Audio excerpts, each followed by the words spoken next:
All right, we are starting our day off. Today's the long trip all the way to Glacier National Park. So we're gonna be driving for, I think, about 9 to 10 hours. So there's gonna be a lot of supercharger hopping today, going from charger to charger, and then with barely any charge left. So it's gonna be fun. It's gonna be interesting for anybody who likes like the supercharging aspects of these videos. It's gonna be a great video for you. In addition to that, let's take a look at this car right here. And that there's also going to be a lot of great views from the highway, so should be fun. Miles. Oh, there we go. It was lagging. It was lagging real hard. All right, finally we got it. So 576 miles totals, 9.5 hour drive. Looks like it's going to be a long day. 9.5 hours. We barely have 31% because we haven't charged since we got into Seattle. We just charged up to like 60-some% and just drove around the city, which is more than enough to get around the city. But now we got to hit our first stop to get a good amount of charge and hit these supercharger stops along the way. We might skip some of them, who knows. We'll see how we're doing on range, and I'll update you guys along the way. Here we go. Got a mocha frap with an extra shot of espresso. Looks like we're going to be traveling 41 minutes to our first supercharger stop, and we'll arrive with 14%. We'll try to push it, try to get there with a little bit less, try to get there a little earlier so we can really charge up and make our way on this long trip.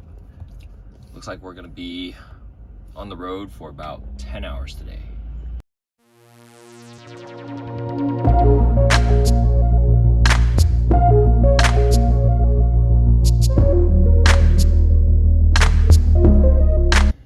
Pulling into our first stop of the day at 15% at North Bend, Washington. I'm gonna plug in. All right. I'm always cautious of hopefully this head is not dirty because that's what caused my supercharging issues. Here we go. Plugged in, starting to charge. It just activates instantly now after the fix. So hopefully this ramps up all the way to 250, and it looks like it is. So as you can see, if you open up the map and you hit the superchargers button, you can see more information about these other superchargers and see which ones might work out better. I'm gonna try to look for ones that are 250. It looks like it's stopping us at this other 250, so good job, Tesla. That's the best one to stop at. This one's 150 and it only has like one stall. This one's a 250, so maybe we'll stop there. Who knows? We'll do some research. That's a 150. So if you're on a Tesla road trip, make sure you guys do this to make sure you choose the best chargers for you. It looks like we're gonna have to overshoot this route to hit this charger in order to charge up to make it up the mountain. So that would be a little bit of a detour. So this is the thing about supercharging. It's only up to about 40%, less than 40%, and it's already dropping from peak rates.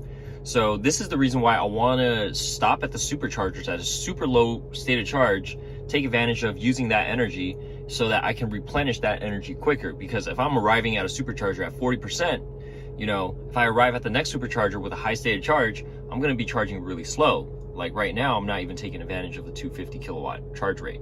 So that's the reason why I want to arrive at a supercharger at a lower state of charge. There's no reason to keep charging more than you need to, as I keep saying in these videos, because you're not going to be able to take advantage of that 250 charge rate.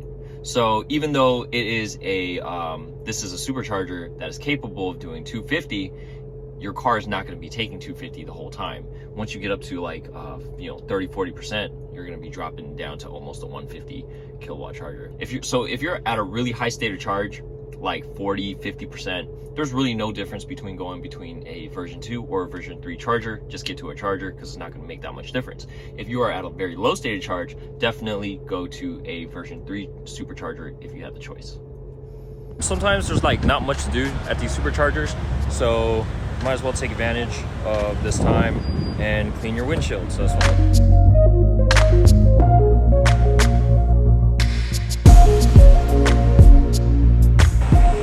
All right, so we got the windshield all cleaned.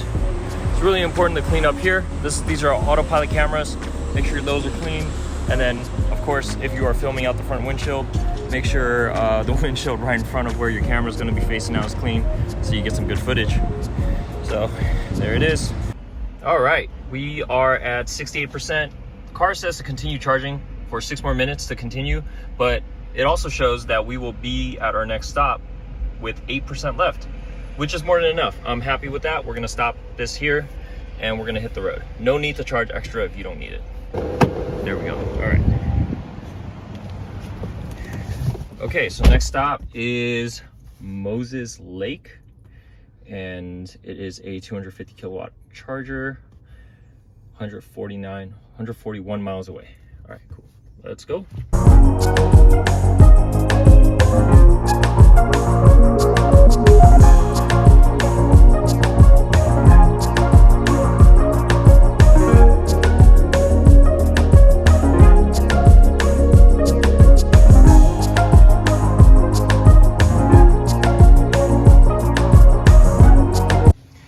We just pulled in the Moses Lake at 15% charge.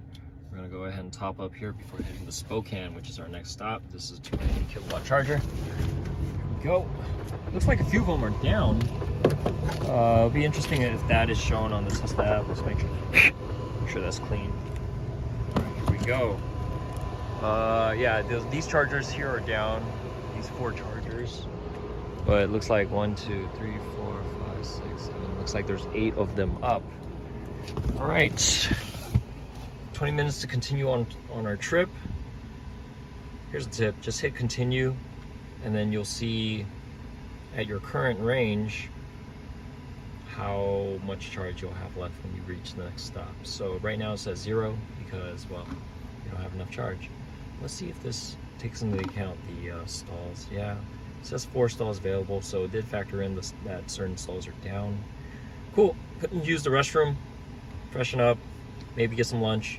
If not, get some lunch at the next stop, and then continue on the trip. Are we at 250? We at 250? Yes, we are at 250. Love it.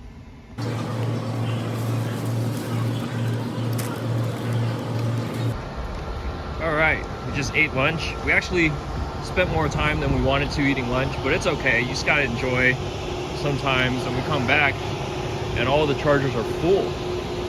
So, with the exception of this one right here. So yeah, it gets busy here. All right, we are going to actually skip the Spokane supercharger because we spent so much time eating. So we're gonna skip over these 2 and just hit this one right here, Coeur d'Alene. We're gonna just go ahead and hit that one and go straight through, and we should still have 27% by the time we get there. So that's the good thing about charging a little bit longer, and we enjoyed our lunch, and we should be good to go. So our next stop will be in 2 hours.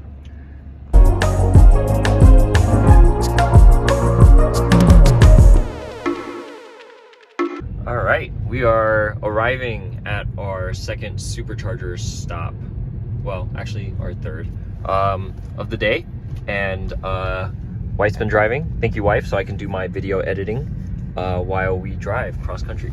So we have about 31% left. We will see if this can be our last supercharger stop. I highly doubt it. Everything would have to go right, and I think we have a pretty high elevation climb before we hit our destination. So it would be best to, stop here to charge. But the thing about stopping at this next spot is that we have to overshoot our exit and then come back in order to take the road we need to take to go up. But I think we're gonna need to do that because we'll need a pretty high state of charge in order to make it all the way up this mountain. It looks like pretty high elevation change. Nice and empty, so we don't have to share a load because these are V2 superchargers.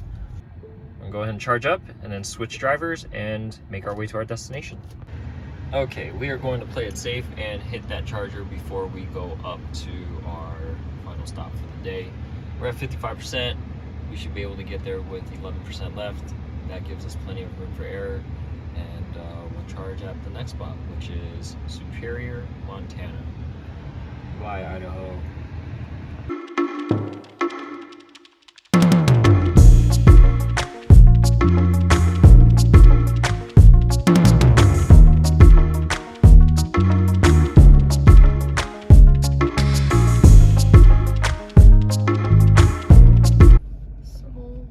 So we have made it to Superior, Montana. where there are only 4 superchargers here. We actually had to make a 13-mile detour in order to make it to the supercharger, but we're at 9%, so we have to charge. Cool. All right, and we are almost there. So according to this, we need at least about 50% charge, because if we were to take off right now, we would be negative 48%. So I'll plug it in. Wow, it's hot. It's hot here. Double check. Make sure that's nice and clean. I'm so paranoid now. I just don't want dust on the supercharger. All right. Now, we would have definitely benefited from a 250 kilowatt charging station, but we're stuck next to me. Don't park next to me. Don't park next to me. Oh, yes, you're going to 1A. Thank you. Okay. Cool. We will probably just relax for 25 minutes and then head up to Glacier. Beautiful here, by the way. But it's hot. It's really hot right now. And this guy just plugged in right next to us. Let's see if it drops our charging rate, because usually that's what happens. Yeah, he's green. Oh, there it goes. Damn it. There it goes. Dropping to 73 kilowatts. It's disappointing. All right, this guy just, see, that was at 25. Now it's dropped to, increased to 35. So that's the thing with these V2 superchargers, especially this one, which only has 4 stalls. So very disappointed. All right, so I'm not like a Tesla hater or anything. I own a Tesla. But look at that panel gap right there. It's like, it's not even lined. It looks like the car got into an accident and wasn't repaired properly. Hopefully that's not the case. But look at that. Man, that is just, I don't know. I don't know. I don't know. I like Teslas. I love the acceleration. The car is awesome. But, I wash my own car. And every time I wash my car, I just get really disappointed in, like, how the car is built, you know? I don't know. It is what it is. All right, just finished charging. We're all the way up to 80%. Now we're gonna drive all the way up to West Glacier, which is just right outside Glacier Park, National Park. And we are staying at an RV spot, which actually has a spot specifically for Teslas. I believe it has a destination charger there, so that would be cool to see. And then we'll prepare dinner there and all that, and we'll camp in the car tonight. So we'll do a detailed video if there's enough light out on setting everything up.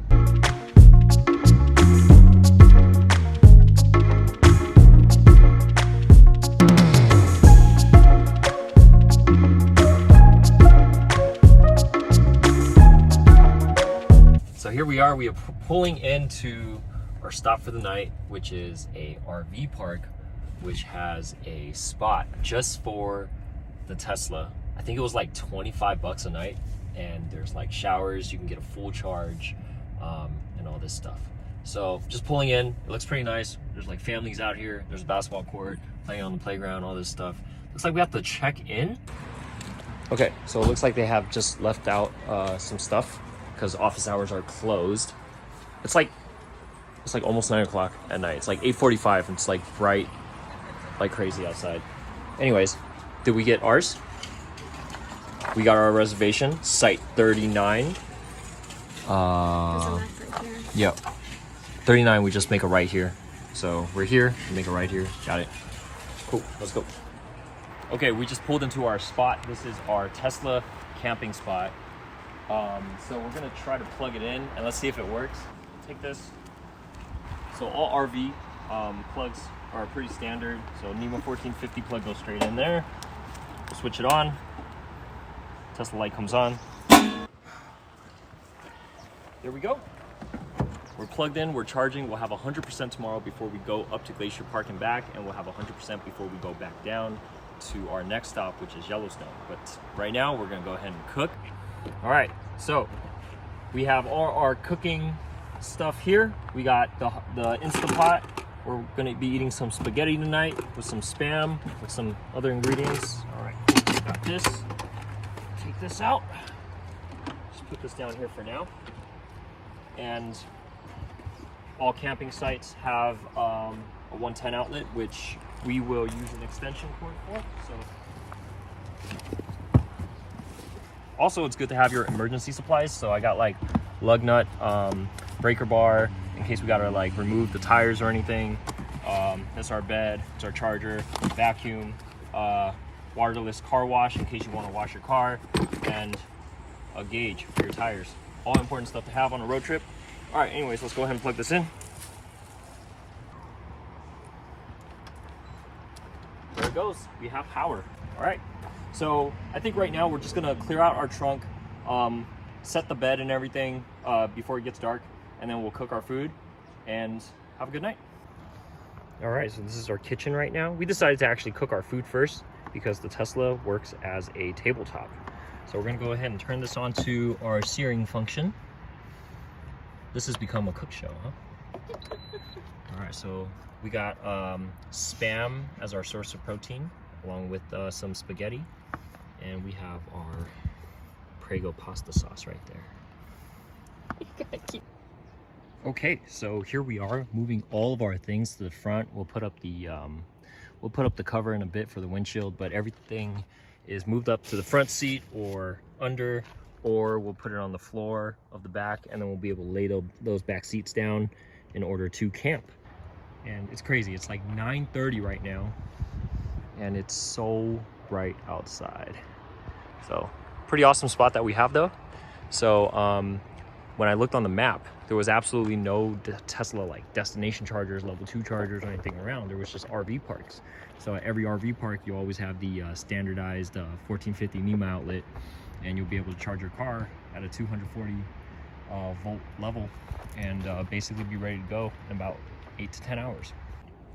All right, dinner is served. Cooked it in the Instapot. We got Spam, some penne, some green beans, some lentils, hot meal right out of the Tesla. So we just got settled in, finished eating our food, which you guys saw. It was absolutely delicious. It was great food for camping food, all cooked out of the Instapot. Now we're in camp mode. It's super dark right now, so I'm not gonna do too much of an update, but we got Glacier National Park tomorrow, and the car should be fully charged. So we'll be good to go. All right, good night, everybody.